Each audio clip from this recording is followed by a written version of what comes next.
Hello everyone and welcome back to another episode of Teach, Sleep, Repeat. My name is Dylan. My name is Hayden. And we are two primary school teachers sat down at our microphones on our soapboxes talking about all things education.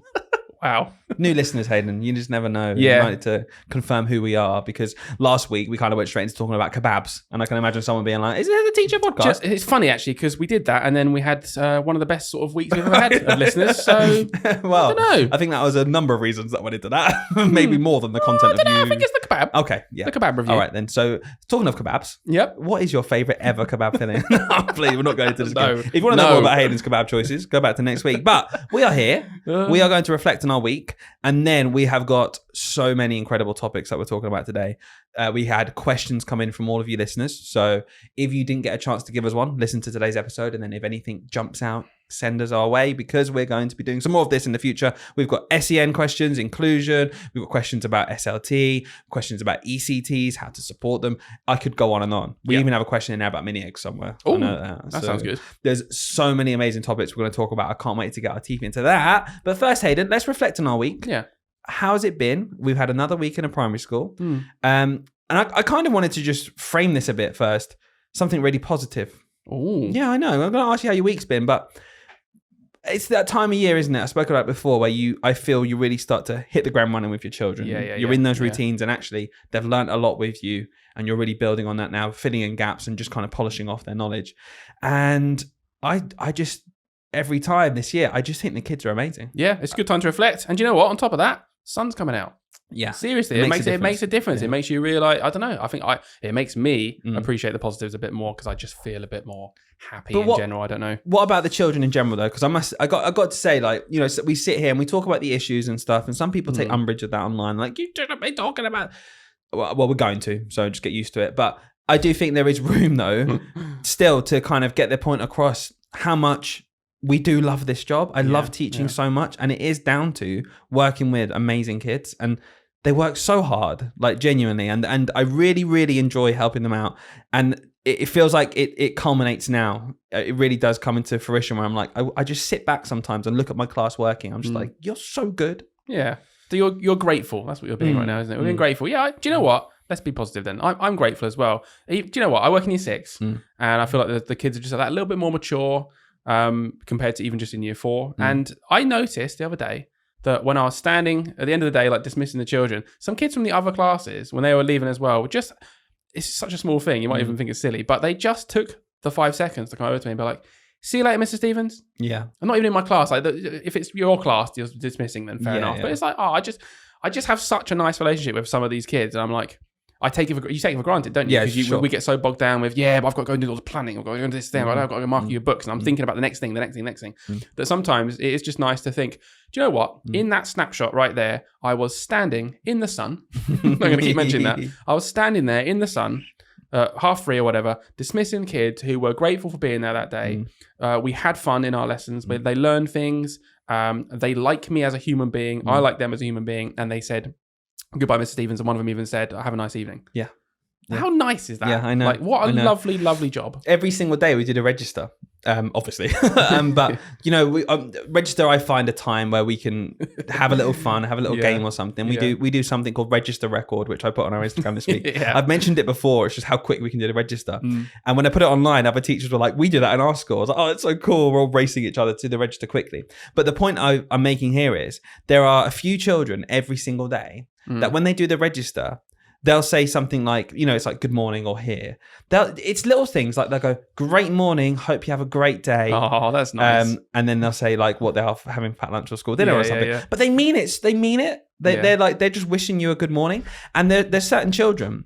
Our children come into the playground before they come into the classroom. They have like 10 minutes outside in the morning, running around letting off some steam. And every morning, there's one child comes to my door who's in my class, knocks on the door, and just waves at me as if to just say hello, and then she runs off. Aww. Or sometimes she'll come in and I'll be like, oh, I wonder what she left her book here or something, or her glasses from yesterday. Classic. No, she'll come in and be like, last night, me and my mum, we made this for dinner. It was so good. Oh, she's been waiting to tell you that all morning. I know, and she's run round to do it. And I guess the point I'm making is just, I saw a post about it being almost a privilege. And I think you can forget how lucky we are sometimes. Yeah, definitely. Because like you said, you are thinking, like I'm there at 8:30 in the morning thinking, oh my God, I've got 10 minutes, the kid's going to come in. I do want to just get this done for them. Isn't this so stressful? I could have come in at 7:15 this morning, but God, that's all my time. And you start getting in your own head, don't you, of the negatives. Yeah. Yeah, but at the end of the day, do you know, there's 38-year-olds waiting to come in who can't wait to come in. And, and they want to come in and just tell you about what they did. Because you know what? That they love their teacher. Yeah. Almost like family at this point. You know, when like you just have that love for someone. Like, I want to tell them about my life because they're a big part of my life. They have that. Like, it's different. Imagine being at work, right, and your coworker comes in, just like you just work in an office, and they come in. It doesn't happen. No one comes in with that level of like, I've been dying to tell my teachers because I respect them so much. They are just like, they're just a big part of my life. I don't know. It's just different, isn't it? Yeah, you don't have any friends at work. So I don't have any friends at work. At work, I don't have any friends, actually. But, you know, just coming back full circle, there'll be people listening to this who'll resonate with it. There'll be people listening to this who go, I really struggle to build that relationship with my class. Look, it's not going to happen every single year all the time to everyone. But I do find that you really start reaping the rewards now of putting that effort into building those relationships early on. Definitely. And when your children love being in your classroom and love being around you, it can be really stressful sometimes when you've got 57 voices or what feels like that saying, Mr. Price, Mr. Price, Mr. Price, Mr. Price. But if you actually just stop and listen to what they're saying something like, this chapter of my book is amazing. Last night I did this with my family. What are we doing this afternoon? I can't wait to have a lesson with you. They want to interact with you. They want to interact with you. And not only that, there's really positive stuff. I guess the other thing is, and maybe you've seen this, maybe you could comment on this, kids work so hard. And we're so passionate, aren't we, about it being fun for the kids. And sometimes we talk about how knowledge-based the curriculum is and how that can be quite frustrating because it can feel like sometimes as the teacher, I'm just saying facts to the kids. But you know what? The kids find fun in that. We work hard to make it fun, and at the end of the day, that is all we really care about. And the kids do try so hard, and they might not get it straight away, but I feel very, very lucky. I love this job so much, and there's so much other stuff, but I just want to focus on that today, basically. Yeah, definitely. I think that's nice. That was a nice positive start. And all you have to do is be silly in the register. And that's little things like that you can build up these nice relationships with. Just a reflection on that, right? Because I was just thinking then about the start of my career. Yeah. And I want to tell you about a time with the register, funnily enough, because I do funny things with the register now as well. Because I'm like, it is just a little 5-minute window where you can just have a bit of a relationship with the kids before you dive into maths and English and stuff. At the start of my career, when I worked at a school that was very much like, every minute matters, which I do think is true, by the way. Every minute does matter, like, if you put it that way. But they were very like hard on like, so don't waste any time not doing maths and English. It was very much like every minute matters for this thing that we measure. It was like that. Do you know what I mean? It matters for the maths and English, for our data. Our data matters. So the kids, like, whatever. That's such a good point. But it is, isn't it? That's what it means. When you say something matters, it does. The context also matters. Yeah, the context matters probably more than anything in that one. Every minute matters. It's like, I know. That's why I'm drawing a Pokemon on the board with them. No, not that kind of matter. Whatever. Well, anyway, are you not doing a states of matter lesson? That matters. Every minute matters. Get them reading. What do you mean they're talking in your class? Get them reading a book in that 1 minute spare minute you've got. Okay, whatever. But with the register, obviously I took this to heart because I took it seriously because I was an NQT, newly qualified teacher. I wanted to be the best possible teacher in the world. I listened to every bit of feedback ever because I didn't know what I was doing. And I was like, okay, I found a bit of time I can save on the register. And it's a bit different to what, you have a bit of fun doing your register record. It's different to what I'm about to say. I thought, and this sounds crazy now, and someone criticized me on this and I didn't understand it at the time. I was like, why? I gave all the kids just a number, numerical value. Just 1, 2, 3, 4 sounds horrendous, doesn't it? Give them all, that's all I called them by all day. No, I didn't really. But I gave them for the register. I said, right, everyone's got a number. So you're number 1 because you're 1 in the register. Yeah. And to speed up this register, you'll just get like number 1 just says 1. And then the next person in the register just says 2. And it just goes 1, 2, 3, 4, 5, 6, 7, 8 around the room. That's so good echo so that I can acting there. Thank you. It was quite good, wasn't it? Good, 10, 11, 12, 13, 14, 15, 16. This kid's right in my ear. Anyway, so I did this. I was like, shaved off 30 seconds of the register there. And like looking back on it, I'm like, what was I doing? Yeah. That was like the one bit of the day where I get to have a bit of interaction, like on a personal level with them. And I was so obsessive. I do it really quickly. Like, to thinking about it, I gave the kids numbers for names. Like, what was I doing? Yeah, that's crazy. So and people criticized me of it and sort of looked like, ooh. Yeah. And I looked at them thinking, I don't understand because but every minute matters. Every minute matters in the school. What are you talking about? I've just shaved off another minute. Like, the register is not learning. The register is pointless. I just got to do this thing. So we do it as quick as possible now. And now, I'll spend 5 minutes on the register sometimes because I'm like, I want to have a bit of fun. Yeah. I'm going to repeat back to you exactly how you just said good morning to me until you clock on that I'm repeating, and then eventually it gets silly because I'm going to repeat back what you just said to the next person. And you know what the best thing about it is? Genuinely, the best thing about this job is when they go to maths with a smile on their face. Yeah. That it comes down to that. Even better if they leave maths with a smile on their face. Yeah, of course. Yeah, they go into maths, right? I think. Yeah. But that is, if we just condense what I love about this job, it is that these children are so pure, so lovely. There are always going to be children who are tricky. Yeah, always going to happen. Part of the job. Never complaining about that. That is literally my job. But even down to, we got a comment on something we posted this week.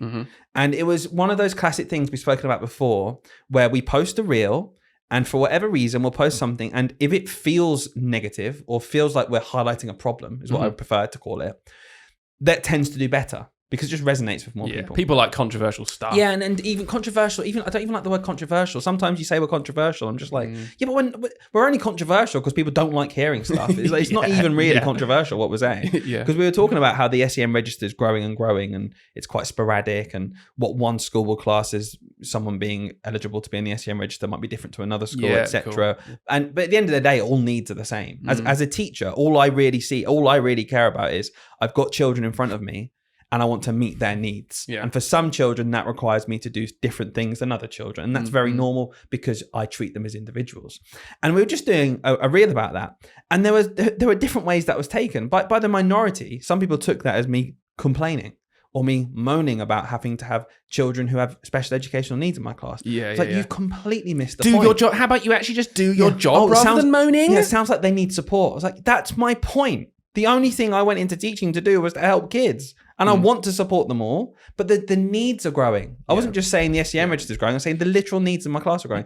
Anyway, we had a comment from a parent whose children we taught in the past. And it was so nice, genuinely, to read, because it was saying, this is a huge problem.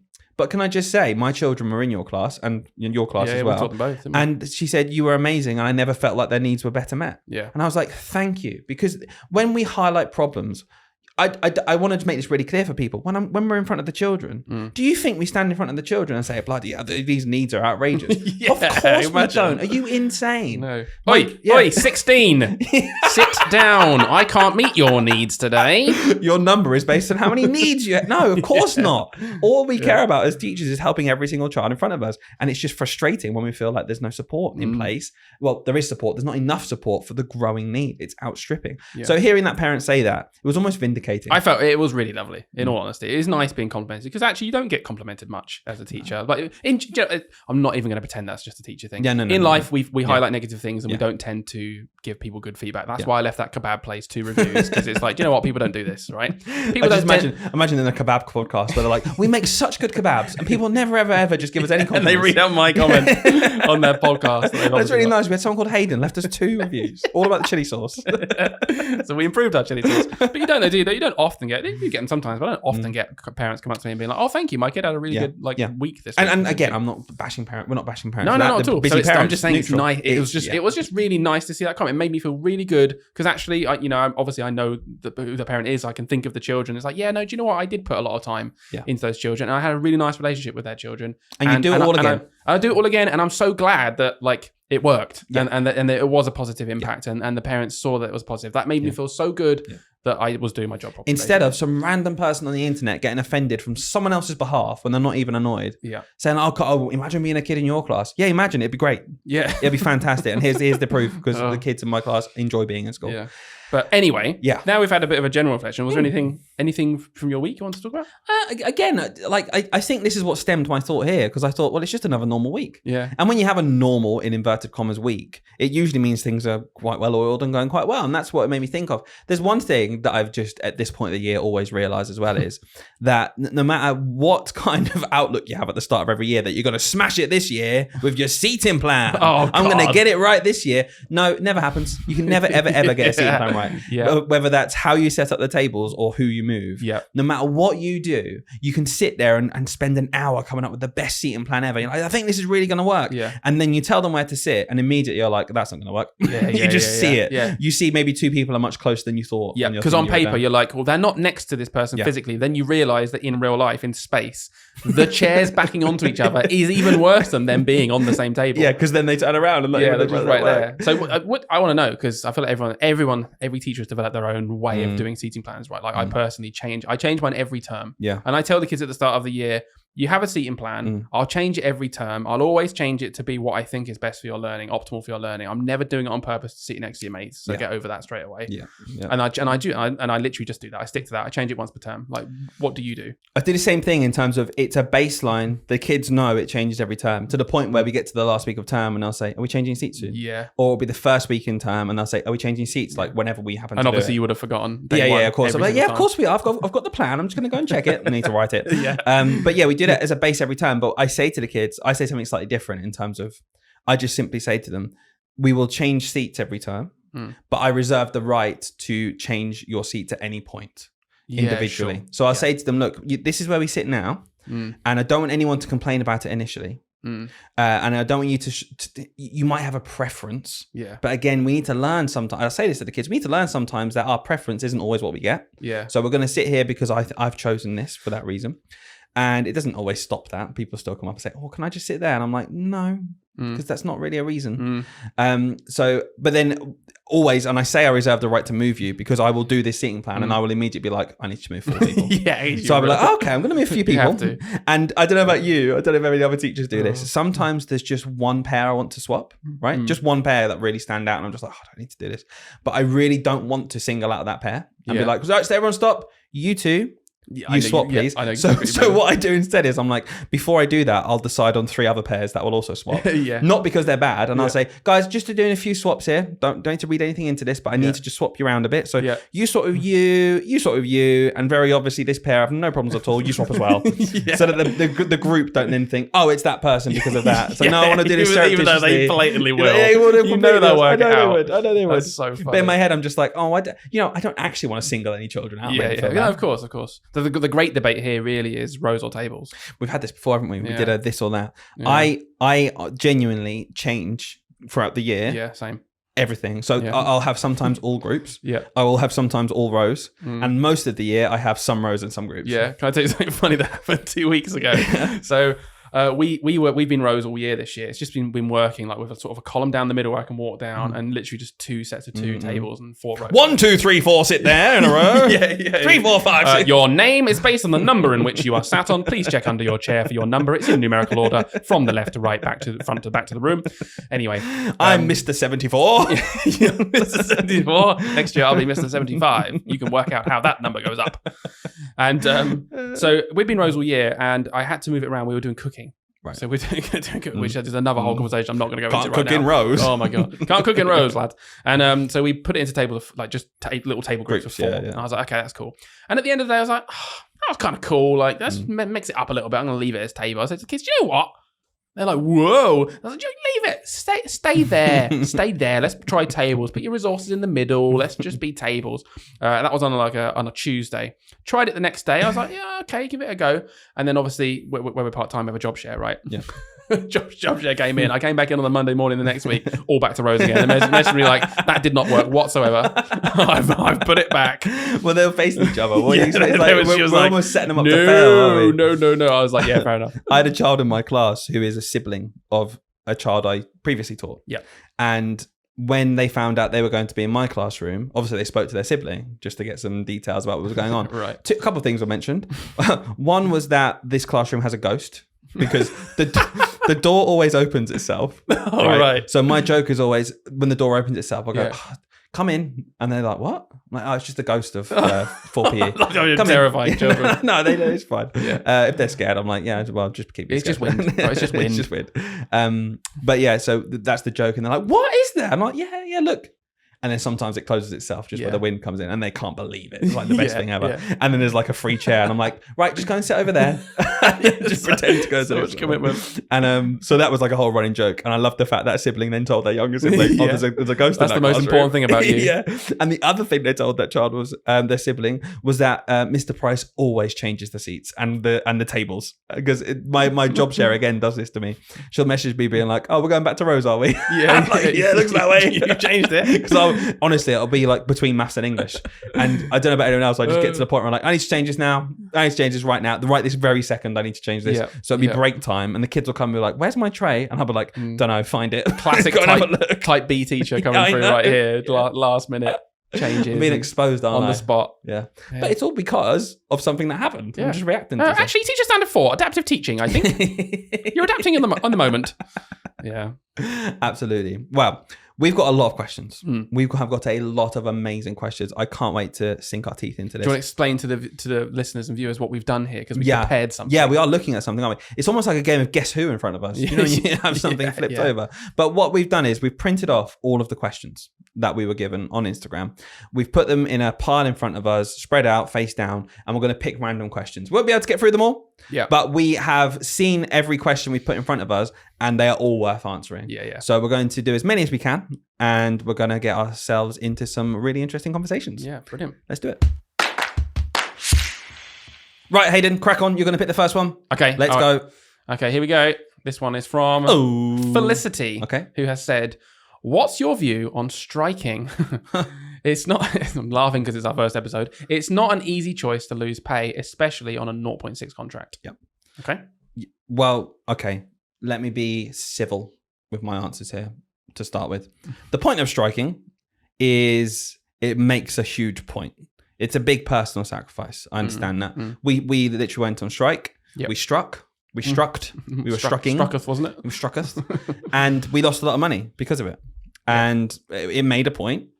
Did we get more of a pay rise because of that strike? Potentially. Yeah, probably. We probably got a few percentage points more. Was that the same amount of money that we lost? Eventually, maybe that'll be made up. I think you know, like it's for lots of reasons. I think it's a really tricky decision to make personally, especially like this person says they're on a 0.6 contract. They're already earning less because they're on a part-time contract. So although the hit would be less money, they've already got less money in general. So I could see what they're saying there. I would implore anyone, if they're part of a union and the union vote to go into strike, that by being part of that union, you should go along with that decision because you've made the active choice to be in the union. Yeah. And even if you're on the no side, I do think that there should be some common ground there where you say, okay, look, I didn't vote for this, but I'm part of this union. We've decided to do that. Fine, let's go for it. It's a tricky one. Striking's never not a sacrifice, is it? No. It's never not a sacrifice, even on behalf of others, because a lot of criticisms are, the kids are missing out. Yeah. They are missing out, and that is the point. Okay, yeah, that is honestly what a strike is. I think you just have to believe in it. All I will say is, in terms of like trying to convince someone to strike, because I am quite passionate about it, is I've said it a million times in this podcast. Without collective action, nothing happens. And teaching is like one of the worst examples of where without a bit of collective action, nothing happens. And we need it more than ever. Like this job is ruined in so many aspects. Okay. Can I go deeper in here then? Go on then. Because I've got a real issue with this. I've got a real issue with the whole striking culture and stuff. Because we're on the side of the fence where we should strike if it gets to that point. Yeah. But my point here is that striking should be the end of the process of trying to make change. Yeah. It should be right at the end. Yeah. It should be, I've exhausted every single option. Yeah. I've got nothing left. I know the children are going to miss out, and I hate that for every reason I've just explained how much I love working with these kids. I hate the idea of them not being in school, but this is the last possible option I can go for to make a change that I think will benefit both me and the children and society as a whole. Yeah. So what really, really, really irks me about this whole striking thing, that if I rewind back and think about all of the people who I know who went on strike, those are the same people now, some of them, who refuse to do anything that I feel like should come before striking to try and help the profession. So what I'm saying here is there's so much we should try and do as a profession before striking that they're not even doing. But as soon as you hear, well, lots of my colleagues are going to go on strike, I guess I'll jump on that bandwagon and say, yes, I'm striking. Aren't I doing my thing? And lose your 200 quid. Yeah. Do you know what you should do though? every single day of the week is call it out when you're asked to do unreasonable hours. Is to call it out when you're asked, when some kind of policy has been changed and that impacts everyone's workload. Yeah. You can call that out and have collective action together within your school as a whole school community against that without all going on strike. But there's this weird mindset that people think they can just skip all of that. The awkward day-to-day stuff when it's not nice to turn around and say no to someone. It's not a nice thing to do. Yeah. But to skip then to striking, and then after the strikes have happened, revert way back to zero. It's like, oh, okay, well, I went on strike. Oh, we got our 6%. I guess it's back to normal now. Yeah. Because what's really, truly changed in the school since that strike? We got a bit of extra money in our pay packet. Maybe we got a bit more funding than we would have got for the school. Yeah. But one of the massive reasons for striking was about workload and conditions for both teachers and also children. And it's like, yeah, I agree. I think I've seen a lot of people. I'd like to know how many schools, if you work in a school, do you feel like the ethos, the culture, the work-life balance, the workload policy, do you feel like these things changed, adapted because of striking? Or do you feel like it's literally exactly the same and all the people that went on strike are just doing the exact same things as before? They're not, not standing up for themselves about these things that we went on strike for. I think that's kind of what you're trying to say, isn't it? Yeah, completely. Bit of strange. We went straight to the extreme, a lot of people, and they're not prepared to put in the stuff that comes before it. Because for me, genuinely, I never ever want to go on strike. I don't want to do that. Yeah. I don't want to. And it was the last straw. But when someone's not taking out the other straws first, it's not the last straw, is it? Do you think there's a situation where if people did the collective action in schools, the smaller, awkward day-to-day things, we would actually just get to a point where we never would even need to go on strike? Completely. Because it's like, you could fix all the things before we get to striking. Yeah. If everyone was just like, no, these are my hours. I've already done 2 hours extra every single day. The teaching standards say I might have to go above and beyond out of the hours to do the job. I've done that. So no, I'm not going to do this extra thing that you randomly just decided is good now that will change in 2 years when you realize it's not very good because we've done that on a cycle 15 years in a row. We've changed it. And every single time the outcomes haven't changed, but the next thing is always a golden thing. So no, actually, I'm not going to do that. Sorry. And everyone else is also saying that. So look, funnily enough, we've got a whole school of staff who all, got a backbone now, and we're saying, oh, no, we're not going to do this thing because it's affecting our lives, and therefore we don't need to go on strike. Yeah. And do you know what the most frustrating thing is about being a teacher, and maybe this kind of perception from the outside of people hear that and they'll go, bad teacher, you're not changing it for your new year group, you're not doing this, that. Bad teacher, it's a vocation, you've got to work hard. And there are other teachers who say that. Yeah. And they're who I'm saying are martyrs, by the way, when we talk about martyrs. Those people are like, no, we got to do this. No, we don't. We simply don't. And teachers will always do extra. We will always do more. And it's part of our contract. And I've never, ever, ever said, I actually completely disagree when people say we should only do directed time. Yeah. Because I can point to the contract and say, no, we shouldn't. We've all signed this contract. We can disagree with this and think it should change and that it's vague. Yeah. But it very clearly says we have to do directed time and we have to do some additional hours. So I'll very much have a conversation with anyone about why I think that additional hours should be less maybe than what some people think. But when someone says just do directed time, I also say to them, no. So just do directed time. No, that's wrong. That's not part of the contract. Work an extra 15 hours a week and always do your weekend stuff. No, because also I can justify that not being part of my contract. I'm not just being lazy teacher. I'm saying, can we just be grown-ups about this? Because we got to the point where, as a profession, hundreds of thousands of us went on strike, but we cannot get hundreds of thousands of us to actually just grow a backbone every single day. Yeah. And it sounds horrible when I say grow a backbone, but I'm using this emotive language because it is something we just have to do. Yeah. Because it is not easy. And the way it's made easier is by doing it collectively. If one person is going to stand up, that is tough, and I'll really have sympathy with that person. Yeah. And I'll say to them, that's really tough. You're holding your head above the parapet here. Yep. When there's 20 teachers going along with something that is maybe kind of pointless and increasing workload, that takes courage, and that's tough. And if you don't do that, I don't blame you. Yeah. But if as a collective we're not willing to have this chat and discussion, then I think that's when we can be more harsh and say, look, no, we've got to. There is a point where 95% of what we talk about has always been about how external factors are really working against us. And it will always be 95% because that's where the biggest problems are. But to then ignore teachers themselves and say they're never, ever an issue, that's also wrong, because sometimes we're our own worst enemy. And in this situation, that's what we can do. That's where we can be critical about striking. Going all at full circle there, like kind of what you just said, I'm just going to summarize. That's when we can be critical about striking and say, yeah, there probably was no point in going on strike because you weren't prepared to do any of the other things. And without the other things, it was literally pointless. And honestly, from my perspective, it kind of almost was pointless striking. Like honestly, because people didn't follow through with, we're striking about this because we're sick of workload. And then the day after the strikes were over, they were like, I'll do all this work though. I'll do it all. Yeah. sorry, didn't we not just? It was like I was looking around. Oh, didn't we all just strike about this? Yeah. Aren't we all going to take collective action? Yeah, we did. We struck. We struck us. What? Yeah, I know we want to strike, but we're talking about like systemic so what change. we're going to change then? Systemic change. Things that need to change. We need to change it. Like it's going to take years. Yeah. Yeah, but we went on strike. Yeah, no, I know we went on strike. So are we now going to do the thing we were striking about? Because they've agreed, like, yeah, we need to change workload. The government wrote a new workload policy. Yeah. They agree with us now because we went on strike. Yeah. So should we do it? No, it's not reasonable. I don't want to be going against the grain. Yeah. But the government have just said we should. They've agreed. Well, there's nothing more going against the grain than not coming into work for the day. We went on strike. That's as against the grain as you can get. I don't know. I don't think it's fair to my team if I don't make that worksheet. Oh, but what if it's your whole team? What do you mean? What if it's your whole team? What if it's your whole team not doing it? That's the point. I mean, that's where I get exasperated. Do you know what makes me a little bit sad? I'm the last point on this because we'll get too passionate for striking. Is I know, and this is where I feel a bit like maybe just like a personal level, right? I know that there are teachers that we know that we work with in schools we work in now, maybe previous schools, that would genuinely think that me and you are bad teachers because we stick up for ourselves with this sort of stuff. Yeah. Despite kids loving being in our class, making good progress, like we know our subject knowledge, we love teaching, we give everything to this job, right? Despite doing all those things, which on all the metrics that we actually care about, we do really well on, people will still look at us and be like, nah, bad teacher. Do you know why they're a bad teacher? They didn't change our display. The new policy says we've got to do it every term. Okay, don't care. It doesn't change how good I am as a teacher. Did you make a worksheet though? No. No, I was just going to get the kids just to work straight in their book because we're trying to save paper, time. money, time, every single thing you could possibly save without having any impact on learning. Yeah, but we just decided we've changed all that. It's just nonsense. I don't know. And people will think, I know it. People will think that we know will think we're rubbish teachers. Worse than them because of that. Yeah. Despite being good teachers. Yeah, and at some point, you've got to defend yourself, haven't you? Yeah, it just makes me sad. It just makes me sad because I'm like, I feel like I'm fighting for those people and then they just want to throw me under the bus. It's true. You're absolutely right. Yeah, and that's where I get exasperated because I'm like, I every single thing we've ever done, Joe, we sat here for hundreds of hours, literally recording stuff. Every single thing we've ever done is to try and highlight a problem and improve it. Yeah. And there are just people out there who just go, suck it up. Well, what are you on about? You're rubbish. Yeah. No, I'm not. I'm actually a really good teacher.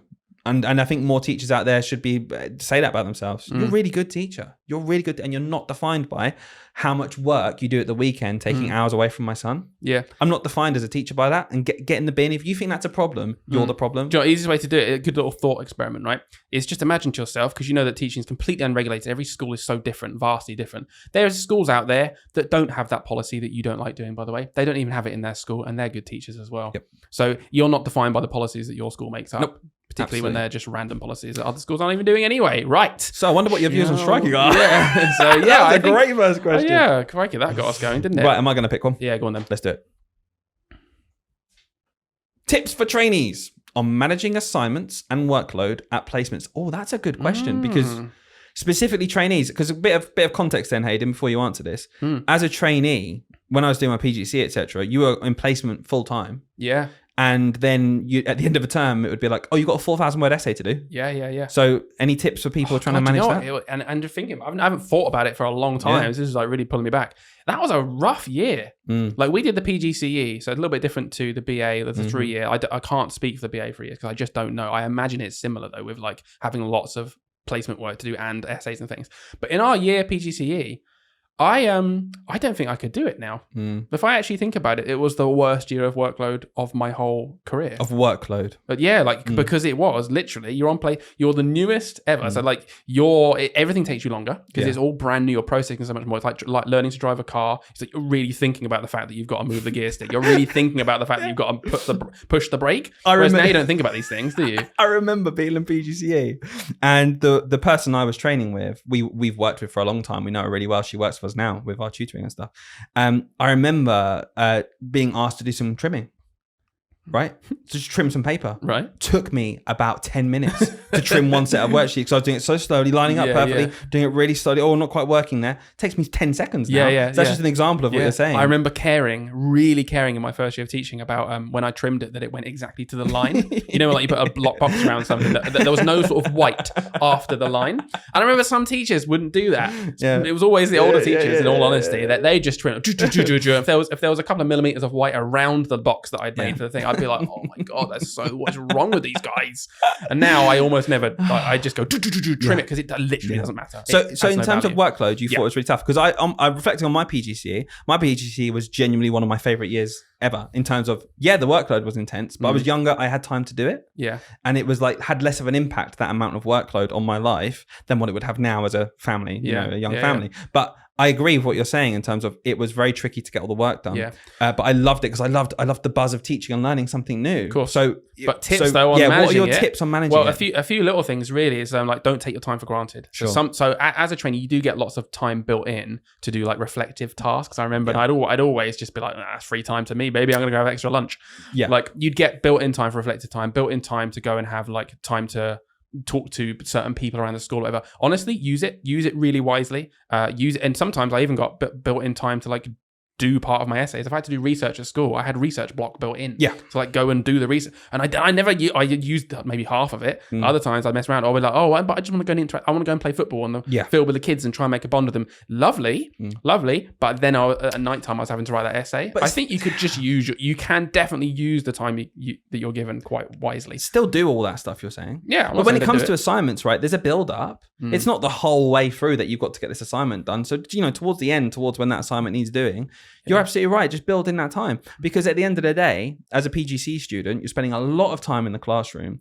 For a couple of weeks, does it matter if you're on 70% to 80%? Like, it doesn't matter if one block comes out because you need to do some research or some essay writing time. Yeah. You do tend to get some time built in. I think you're right. But I also think there is a part of me that says, you know what, the best tips I think for managing it are spreading it out in terms of time over the weeks, because I'm the worst for leaving something to the last minute. That's just how my brain worked. But if you're able to do that, spread it out a bit more, because this isn't very helpful, maybe what I'm about to say, but it's just the truth, is that it's an intense year. Yeah. There's no getting around it. There's no tip that will make it not intense. So if you can grasp any time you can and be as efficient as possible with your time. Yeah. I was completely inefficient with my time as a 21-year-old. Completely inefficient. Whereas I feel like now at this point in my life, I'm forced to be as efficient as possible. I make stuff take as little time as it possibly can, because not because I'm getting time off, because I need to go to my second job, which is raising my son. Yeah. I need to go to my third job, which is looking after me. I need to go to my fourth job, which is making sure you're okay.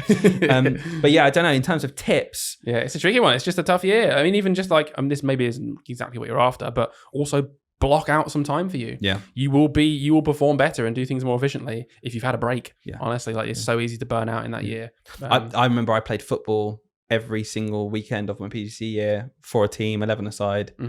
Golden. That was never taken. Never, ever did I do anything from that. It just gave me that bit. You are your own person. I guess the final tip is also don't get taken advantage of. You're a new staff. There are unfortunately some schools that will just take advantage of trainee teachers. It's not many. Most schools are fantastic and teachers are brilliant. Yeah. But there are some schools that when they see a trainee, they're like, "We're free labor." Honestly, 100%. And they will use it and they'll convince you that you're doing stuff. Oh, you're doing so well. Yeah, it's your professional development that you did these 8 displays in my room. It's like I could have done one, honestly, and that would have been enough to me to learn how to do. But also, you're doing so well teaching. I know you're only supposed to be doing 30% right now of teaching, and you have some. Why don't you teach 100% of the time? Because you're so good with teaching. Yeah. Why you're so bloody good? Yeah. Because then that means that this person's off for a couple of weeks, so we don't have to get any cover in. But all that, because you're really good at teaching already. Yeah. No, you're there to learn. So you are there to learn. Make sure you talk to your mentors at university and just clarify exactly what you should be doing. Like you're not offending anyone by checking in. Like realistically, you're going to leave that school. You're going to forget about them. They're going to forget about you. Like you just do the thing you're there to do. Yeah. And do it really well. Do it really well. Don't get taken advantage of. Like just know what you're actually supposed to do. Right, Hayden, another one. I feel like we're on countdown. Do you have the numbers out? Like one from the top, Carol. Yeah. Okay. Oh, should we go on from the top then? Here we go. Okay, we've got a silly one. There's a few funny ones in here, just for clarification. Cool. So snog, marry, avoid, basically. It sounds horrible. Leave it there. Let that settle in your mind. See, imagine what's coming next. It's not people. You'll be pleased to know. Kebab? Close. Chicken kebab? It's pasta, bread, or rice. Oh, I'd snog some rice. You marrying? What you marrying? No, wait. Snog, marry, avoid. What was it? Pasta, bread, and rice. Okay. Get rid of... Oh, that's... How do you get rid of them? Big carbs. Get rid of rice. Get rid of rice. Yep. Because I think most things you have with rice, you can have some other supplements in. Yeah. So getting rid of rice. And now I've got to either snog pasta or bread. I've seen you snogging bread, actually, in the staff room. Weird. Very weird.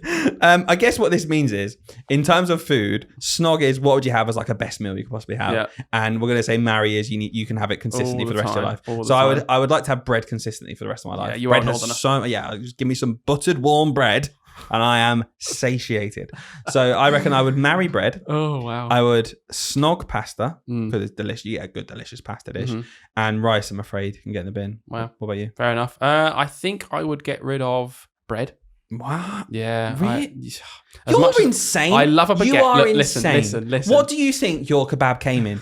That's pita bread. Hey, no, that doesn't count. It does count as bread. Count. No, you're mad. Count. I get to keep that one. Oh, I don't like cheese or bread. What do you eat? Oh, sandwiches suck though, don't they? Sandwiches suck. What do you eat? I'll have a baguette. I suppose I like a cream egg doesn't count. A cream egg.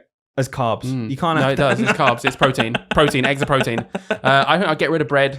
I would marry rice. Oh, okay. Because I quite like rice with meal. A lot of meals have rice. I do like rice. And pasta, hit and miss. You know, sometimes give it a quick snog. Give it a quick snog, yeah. Nice one. Yeah, nice. Thanks for that tongue action that you did. That was disgusting. Never do that again. Okay, what's your favourite pasta? A bit of fusilli, bit of tagliatelle. My favourite pasta? Yeah. A bit of spag bowl. I love a spag bowl. Go on, tell. I remember. Wait, very quickly. This is the best thing ever. We went out for an Italian restaurant. Hayden and I took out some of our tutors, didn't we? Yeah. On our tutoring like team. Staff night out. We went to an Italian restaurant.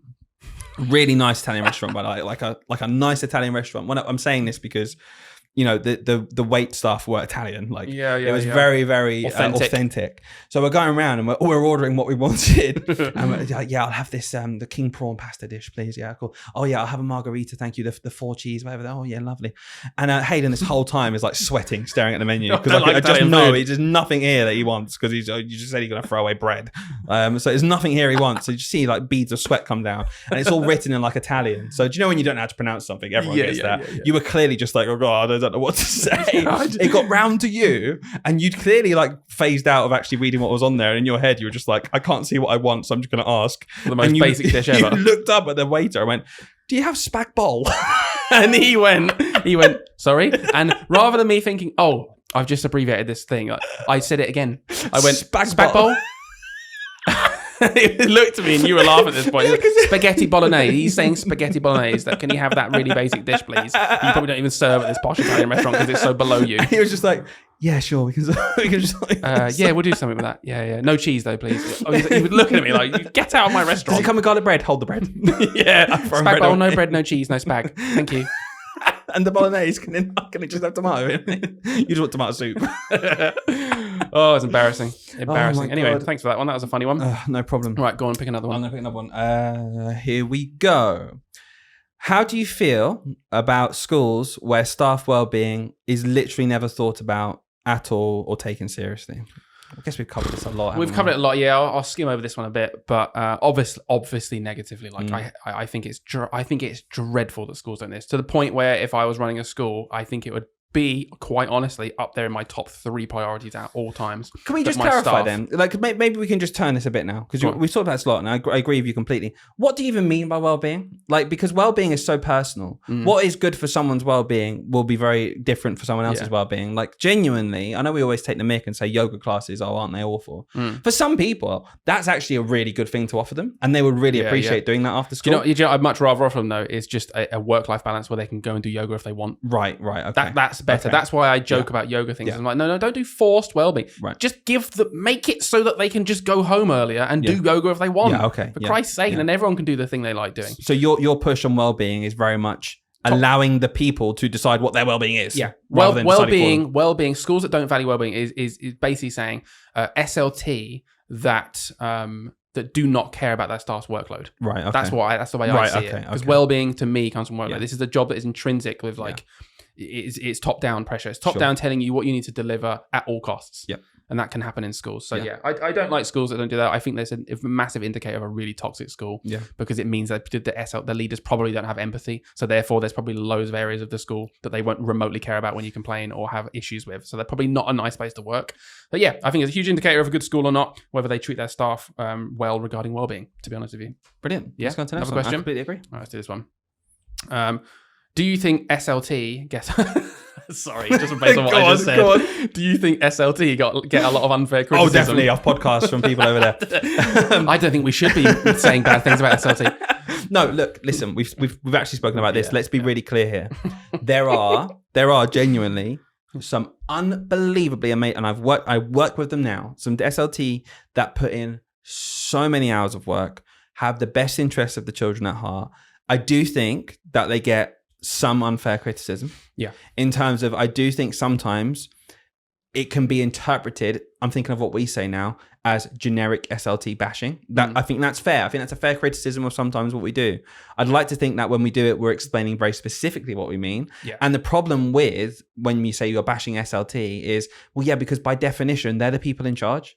So of course, when we're talking about school-wide policies that affect people, it's going to be the leadership team who are implementing that. They're responsible for it. Yeah, literally. So like, of course, yes. I mean, we just did a whole thing back then about how teachers need to take some of the blame sometimes and step up and do stuff. Yeah. But I do think that, is it an unfair amount of criticism? Well, should they get more criticism than the class teacher? For these things, yeah. Yeah. Because they are in charge the of guys it. that are more responsible on double pay to have that responsibility. I'm like, yeah, it does kind of come with that though. It does come with the criticism. Like, the buck fault lies with them. Whatever. Yeah, I guess sometimes you think, you could extrapolate this down now to the classroom. Yeah. And you could have you as the class teacher in charge of the children. And, would you say teachers get a lot of unfair criticism about the outcomes of the children? Yeah, of and you would probably, as a teacher, be like, yeah, of course we do. That's not fair. Yeah. It's the same thing. We're in charge. Yeah, so, I suppose you know right. what? We have that responsibility and that criticisms probably should come our way, but then we can maybe explain them. Yeah. I think it's all about transparency. And I think what we talk about when we say SLT having problems and criticizing them, it's usually a lack of transparency and a lack of understanding about what the implications of what they're saying and doing are. Yeah. And we've mentioned loads of times that there are fantastic SLT out there. We've actually said it a lot on this podcast. It's just unfortunately, when you go on the internet and look at Instagram Reels and things like snippets of the podcast, no one cares about those bits. People don't listen to those bits or watch those bits on Reels. People like hearing the negative stuff, the bits that you can have arguments about. So that's why I think it feels like maybe there's a bit of a bias of talking about, and that's SLT in general, in a bad not way. even our stuff. Yeah, exactly. Just in literally in general. So yeah, there's loads of SLT out there that are amazing. I think there's more of a risk. We talked about this last episode with Gronya from Teacher Tap about the idea that once you've been out of the classroom for a certain amount of time, there is just a huge pressure on you to you just lose touch. You literally, people say it all the time, you lose touch. I think there's a good thing that happens in a lot of schools. A lot of SLT are in the classroom still.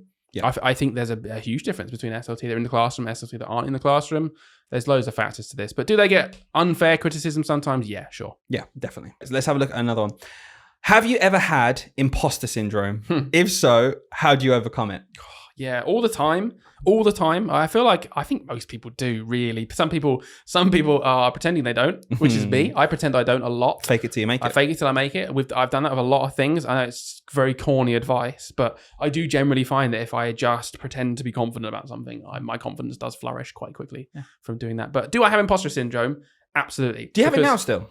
10 years in? Yeah. So with so many things, with this podcast, I still think this podcast, and I'm like, no, it's there's real podcasters doing real podcasts out there that really know how to do a podcast, and then admit we're just mates. No one listens to this. Like they but do, and I still feel it though. Look at all these questions in front of us. I know. Insane. And same with teaching though, because the teaching's so complex. There are lots of areas that I still feel like an imposter in. There are areas I feel very confident in, such as maths. Like my maths teaching, I feel extremely confident that I could go and help other teachers teach maths well.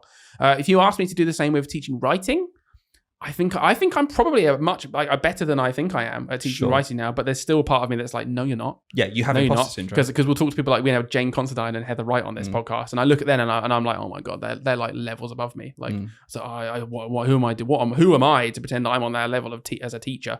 And actually, I can probably teach it quite well. What about you? Do you have imposter syndrome? Yeah, I think the setup of the profession kind of lends itself to every single teacher starting off with imposter syndrome because there's no bedding in. Yeah, it's not like you do your training for a year. Yeah, but then you have your class. That's it. That is it. I remember that jump being insane. I remember thinking, I finished my training where you go from not having the ultimate responsibility of the class, and I remember the heavy burden of then thinking, these children are now my responsibility. That jump is insane. Yeah, same. So that imposter syndrome feel at the start of my career was crazy. But you know what you have to do with imposter syndrome in general? You have to remind yourself of what you've learned, how far you've come. You've qualified as a teacher. So that proves, that should be enough to prove to yourself that you do have the capabilities of doing that. Positive self-talk, reflect on what you've done. Growth mindset. Yeah, growth mindset. Understand you will do things wrong. That doesn't mean you're an imposter. It means you're going to learn from your mistakes. Yeah. You will get better over your career. That's true. If I look back now, I am better now as a teacher at teaching than I was when I started off. Of course I am. And that's fine. It doesn't mean back then I was bad. It doesn't mean back then I shouldn't have been allowed to do it. And I think a really powerful thing for tackling imposter syndrome that's worked for me and it's worked for you is genuinely putting on that act. And I think a lot of teaching is an act. And even when you're scared and you're worried, like I've spoken about before, me being worried about reading a book to my kids in my first year because I was just scared to do it. Do you know what? Pretend you're not worried. And you will not be worried then. Eventually, because you've done it. Good example of that for everyone, I think, assembly. Going and talking to all the kids in assembly. There's something about that is just like, even a year or two into teaching, when you're totally confident with the kids, still someone saying, oh, can you deliver an assembly, or can you go up an assembly and read out this thing? It's like, oh, can I? I don't know about that. But that's another one where, honestly, it's a short task, probably. Assembly's quite short. Go up there. Do it. Fake it till you make it. Do it. Pretend to be confident, and you'll realise actually you're great. Yeah, absolutely right. But yes, we do suffer from imposter syndrome, and probably will do forever with all the things we do that are fairly new. Absolutely, definitely. Do another one. Yep. I'm going to go this one here. What are your views? It's a quick one. What are your views on attendance awards? Don't like them. I think they reward... No, I think it's okay to reward children for coming in lots. In terms of, I think it's good to say, isn't it amazing you're in school? Okay, I think that's fine to do. I think attendance awards then put that up on a pedestal in front of everyone else. And I think it makes children who aren't in school for reasons out of their control feel bad about that fact. And I hate that completely. It's like I said earlier, when I want to swap a seating plan, but I don't want to single anyone out in front of the whole class, so I'll do a few moves. It's the same thing. I don't want to single someone out. If a child has had to go to a hospital appointment or had an operation and been off for a week, and then we do an attendance award and we get everyone to stand up, who's had 100% attendance. And we passive aggressively be like, whoa, look at these kids who have been here every day. It's possible, isn't it, kids? Sorry I had appendicitis. But what do you want that kid to do? It's awful. I do think that's horrendous. I really do. I have very strong opinions on attendance awards.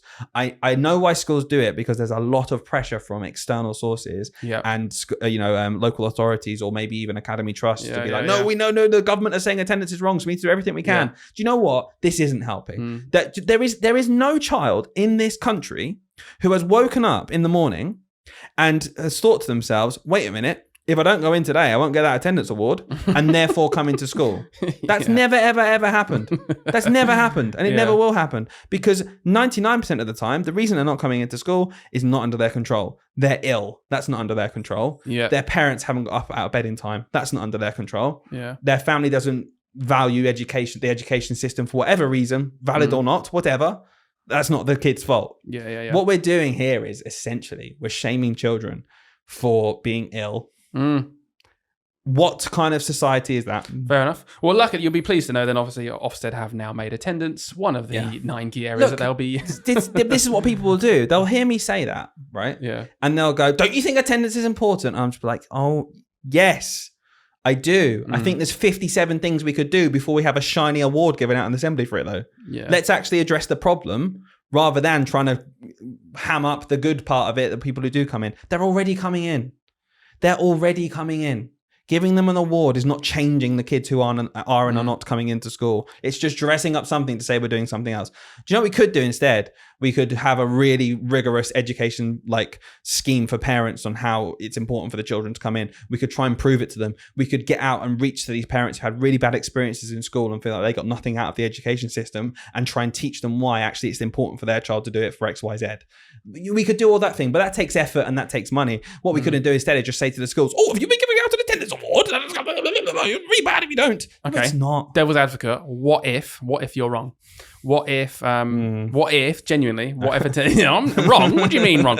What if attendance awards actually do just a little bit, just a couple of percent, it does improve the attendance a little bit at a school? Would you still say they're bad? Yeah. Because I just think there's other ways to do it. There's other ways you can reward children and make them feel good about coming into school all the time. I think you can do that. What I'm saying is the attendance awards are when they stand up in assembly and it's made like a public show. I think that's bad. Are you saying that the shame would outweigh even if there was a little bit of improvement in attendance? I think so. The shaming the kids that don't come in the most. I think so. It's still not worth it. I think so. Well, I've done things before in my class. This is where I might sound like a hypocrite here, but I'm going to try and explain what I think here, because I don't think it's bad to celebrate attendance. Sure. I don't think that's bad. There's been times before where I've had a full class come in the morning, which doesn't happen very often, I'll be honest, because attendance is a problem. I've had a full class in the morning and I have bigged them up. Yeah. I've bigged them up because, do you know why? That day, everyone's in school. Yeah. So what I'm doing is I'm saying, we're all in today. I love it when I see, I do this. I go over the top. I'll finish the register and everyone's in. And I'll say, I love it so much when we're all here and no one misses out on anything. These are my favorite days. I can't wait to this afternoon now because every single one of you, we're going to have an amazing lesson together. Isn't that so fun? Yeah. And they're excited and they're happy. Yeah. What I'm not shaming anyone who's not in. All I'm saying is this is a celebration. This is brilliant. What I'm not going to do then the next day, if someone wasn't in on the Tuesday then, and they came in on the Wednesday, do you know what I wouldn't do? You weren't in yesterday. You ruined our attendance again. You ruined our attendance. I'm going to go, well done everyone else for being in. Well done you guys. Here's a certificate for you. Not you though. Never ever going to do that. You can still celebrate attendance and say how important it is and reward the children without shaming kids who are ill. Yeah. What are we doing? There's no one can justify that to me. I've never heard anyone justify that to me. Why we are holding back an award or an incentive to a child who was in hospital for a week. Horrendous. Yeah, fair enough. Right, hit me with another question. Oh, it's me, is it? Should we go for this one? How long does it take to record and edit a podcast? Obviously not asking Hayden.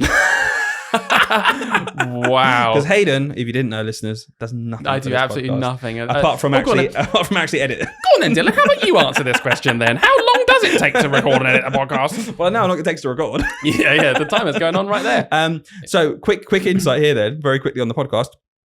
We used to take probably an hour and a half to record an hour's worth of the podcast. Yeah. And then very quickly we realized that takes a lot of editing. And you, I'm going to reveal a bit here. Come on then, go on. Hayden does edit this podcast. Where's my award? Okay. The reason why I say he doesn't do anything is because I run the social media and the joke is you don't do anything with that. And also you can be really honest here. Genuinely say, how much editing do we do nowadays? It's not much at all. Because we put absolutely zero effort into the podcast, both of us. True. Absolutely zero. I mean, looking at our notes right now, Dylan, I can see all because we have beautiful questions from our listeners. No, in all seriousness, we tried to make this, honestly, just uncut raw. We just want to have a conversation. Yeah. We're not here to be like some super scripted, edited podcast and teachers trying to make some professional point. We just want to be raw, uncut. Yeah. And we very, very rarely cut this at all. So in terms of editing, it will take me about 15, 20 minutes once this is done to just sift through it, put in the jingles, if there's probably like one jingle. Yeah. Trim off the beginning, trim off the end, the odd mistake that we just jot down a time. Oh, we made a mistake here. We'll redo that. You might notice a cut every now and then. Honestly, and that's it. And then we just put it straight out. Yeah. So it's quite a simple process, really. That's in all honesty how we manage to produce an episode every week. Because some people say, "How are you doing this?" Because they think there must be hours that go into like the post production. No, not for us. We just talk. Right, let's do a couple more. Yeah, go on. A couple more. Let's do it. How to recognize workplace bullying as an ECT? It's another. We've got a lot of new. I think we've got a lot of young, like trainee teachers, new teachers listening to us. How to recognize workplace bullying as an ECT, and what do you do about it? Yeah, such a good question. I think it can be hard to recognize workplace bullying. Very hard. Really, really hard. I think I don't want to do this question and then justice with a short answer, but perhaps we could do more of this in the future about workplace bullying. But what I would say to you is to recognize workplace bullying as someone who has not been in the workplace for very long. If you're an ECT, this might be your first ever proper full-time job. It can be incredibly hard to actually determine what is workplace bullying or not. For me, it comes down to, as a teacher, we need an understanding of what bullying is anyway. Yeah. Bullying is persistent, and it has to be in a power dynamic. Okay. Yeah. So when we're looking at workplace bullying, what you should be looking out for are people in positions of power to you, maybe your line manager or your senior leadership team, who are consistently picking at things you do in a way that is different to everyone else. Yeah. So that there are ways you can actually gauge what's happening. So for example, if you're doing the same as 3 other people, but there's someone in the position of power is constantly picking at what you're doing, but not picking at what other people are doing, which is the same, that does then become bullying. If it's persistent and it's unfair and it's different to how everyone else is doing it. So in terms of just identifying bullying, that is what you can do. And I think the good thing about having really strict parameters on what bullying means is it's then easier to identify. Is there a power dynamic where the person has more power than you in the system you're working in? Is it persistent? And is it different to how other people are being treated? Yeah. I'd look for those 3 things. And quite often, and this is almost like completely contrary to what you said, but quite often there's a deep gut feeling of when you think actually that person's being bullied. And that gut feeling normally comes because maybe either subconsciously or consciously you've noticed what Dylan's just said, these patterns in behavior, and think, hang on a minute, that's the third time. That's the third time that staff member's been called out for this thing that I know that we literally all do. Like, what's going on? Why are they doing that? Why are they getting put on that duty again? Like, and what, those little unfair things, and your gut feeling will come in. And sometimes it's just a conversation as well. Like, if it's someone close to you in the school, if it's not you, and they're getting upset about this thing, like, you might have that insight that other people don't have. What do you do about it though, Dylan? Yeah, I think in terms of what you do about it, you go down the official channels. You need to know, you should know in a workplace where you're in. It could be whistleblowing, for example, especially if it's about someone else, or you need to go to your official channels, because it could be the person you think that is bullying you is your official channel. Yeah. There's always another channel you can go down. Yeah. Like, even if it's down to the head teacher, for example, if there's a safeguarding problem and the head teacher's someone you want to report, you go to the governors. There's always someone that you can go to definitely. Who's in a or a position local authority member. Yeah, of course. But the only point I'm saying there is that you don't think, oh, well, that's the person I'd go to. I'm not going to do anything. Yeah, I was just highlighting another avenue. Governors, a local authority. Completely. And what I will add to very quickly, I just wanted to make this very clear. Power dynamic and changes can be different to just on paper. So, for example, a power dynamic could be that a group of other teachers in a group, obviously, maybe they're more experienced as well.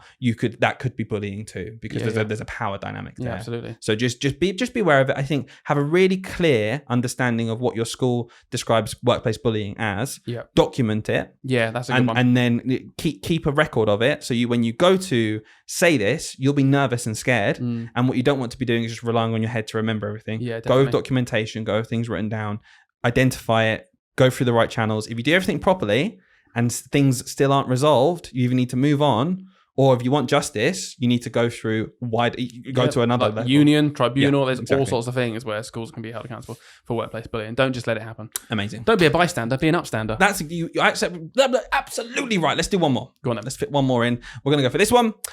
This is a nice one to finish, because we'll be switching off this podcast after this question. Ooh. Do you have any tips for switching off? How did you do it when you first started out?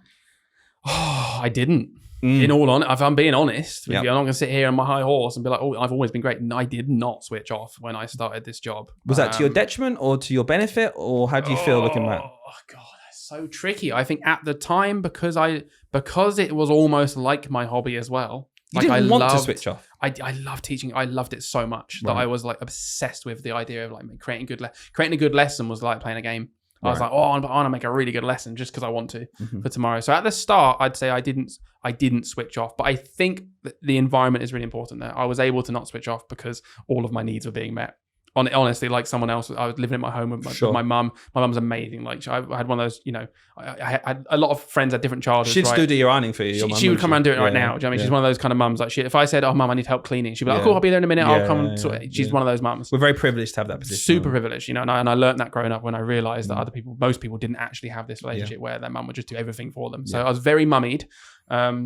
And so at the start of my career, I knew I'd come home, my mum would be cooking me dinner. Yeah. Do you know what I mean? Yeah. Like I knew the house would be looked after. I didn't have any kids myself. Like I didn't even have a girlfriend at that point. I didn't have like a relationship. I could just be totally absorbed. Whereas now, I'm amazed to have a relationship now. Yeah. You're my only relationship. Yeah. So now I've got kids. Kids? Not kids. I was thinking you're cutting my child. I was literally thinking of our children because I was about to make a joke. Not with Dylan this time. But yeah, so now it's very different. Like you have to switch off. And the way I switch off is honestly just having a really harsh endpoint to my day. Sure. I literally say to myself, I don't care what's not being done by 5. I'm going home. Sure. And if it doesn't get done, that is not my fault because I've worked really hard and efficiently today. I've done 2-3 hours extra work today. On top of directed time? On top of directed time in this day. If anyone has a problem with that, they can come and ask. They can come and talk to me directly because I'm very confident that I can say, okay, help me redirect the extra 3 hours that I did in that time to be more efficient to get these jobs done. And generally, I say all this. I never have to do it because I've got to the point where I know what needs to be done. Yeah. And I'll go, I don't know. I switch off by just being a bit more strict with my routine at work, I guess. So there's 2 prongs to this that I want to talk about, highlighting what you said. And I think it would be a direct answer to this question. How do you switch off? How you switch off as a person will be different to how you switch off, how I switch off. So here's what you need to have in order to be able to switch off properly. Number 1, a really good understanding of your work contract. That is the only way you can sit there and say, well, I know I've done this many hours extra on top of my contracted hours, on top of directed time, and then my contract says I need to do additional, and I've done 2.5 hours extra additional today. So having a really strong understanding of your work contract and the teacher's paying conditions document will allow you then to have the confidence to say no, which means you feel less guilty about switching off. And the second thing is knowing what works for you. Like that is harping back to what I said before. How do you switch off? So for example, you, Hayden, you just explained that at one point in your career, for you, switching off was sit down at your computer and planning a really good maths lesson. Yeah. That doesn't sound like switching off to 99% of people. Most people will look at that and be like, what are you talking about? But it doesn't matter. No, genuinely. Because for you, that was your downtime. Yeah. For someone else, for me, for example, my downtime was five-a-side football in the evening. Yeah. Or my downtime might be sitting on the sofa doing nothing, decompressing, or watching a Netflix series. Okay, that's my downtime. I know that works for me. I'm going to have really strict boundaries because I know I need to do this to switch off. And I understand that. This is the biggest point. Teaching is genuinely a job that you could fill up 100 hours a week. Yep. You really could. And this is what irks me when people will look at what we're doing and say, no, there's a cutoff point. And I say, I'm just doing the best for the children. Of course I'm going to work in the evening and the weekend. I was like, okay, cool. Well, you're not doing the best for the children, are you? Because you could do an extra hour every day. Yeah. You could, instead of just working 7 till 10, you could work 7 to 11. You could have a bit less sleep. So what do you mean? You've done half a day on Saturday. That's not your best. You could do a whole day on Saturday. What are you talking about? So these people who complain, they've drawn their own line further down the road. So, when I say you're not doing your best, I'm being facetious because I think you're making a very silly point. And I think knowing what works for you, knowing how many hours you're putting into the job already, and backing it up with the workplace document that no one can argue with, is the best way to being able to switch off. And for me personally, throughout my career, how did I get better at it? I became more confident at knowing what parts of the job were better. And I became more confident in being able to say, no, I can cut it off at 5, like you said, Hayden, because I've done the bits that are actually having the biggest impact with the kids. And I am genuinely giving these kids an amazing time. And I know they're going to make really good progress. And if you think that I'm a worse teacher because of that, I don't care because I'm playing football whilst you're sat slaving away doing some work in the evening. That's your choice. Crack on if you want to do it, but do not impose that on me or make me out to be a worse teacher because of it. I slaved away all night, Marcus. I'm really tired now. Yeah, cool. The kids are having an awful day with you now. Awful day because you are tired and grumpy and stressed. And I'm not, funnily enough, because I played football and decompressed last night and the kids are making good progress in my class because I'm actually nice. Yeah. And I just want to really make it clear. If someone wants to choose to do that, I won't stand in their way and I'll say, cool, crack on. Okay. I won't. I genuinely won't. I know we've had discussions before about where the line should be. You want to do that, crack on. But do not impose that on me. Do not impose that on me and do not judge my teaching ability based on your standards, which, by the way, someone else will say isn't enough. So you're turning around saying mine isn't enough. Someone will turn around and say yours isn't enough. There is no line. Leave me alone. My kids are making good progress. I love teaching my children so much. We're having a great time. Get out of here. Yeah, fair enough. Dylan, we're about to end this episode, but I know one of these top ones here is a funny one because we've only got a couple left. So I'm going to pick one and do a quick fire one and make sure it's funny. Okay, it's a funny one. Okay, ready? We're going to leave it on this, Dylan, after all this serious talk. Okay. It's a hard question though. Cream eggs or mini eggs? Okay, I'd say cream eggs, then mini eggs. And I would second that. Thank you very much. That was a good chat. I enjoyed those questions. Thank you for writing in as well. They were, like we said, there's more questions here. We didn't quite get through all of them. And if you left us a question, why not leave us a review as well, wherever you get your reviews from? You're good at this. I don't know if you got this far. If you've got this far into the podcast, and I know that many of you do, and it's many, many more than what we've got number of reviews. If you're listening to this right now, why don't you just press that 5-star review button? It really helps us. Yeah. Very specifically 5-star as well. That was good. Absolutely. That was clever. See you next time, guys. Bye.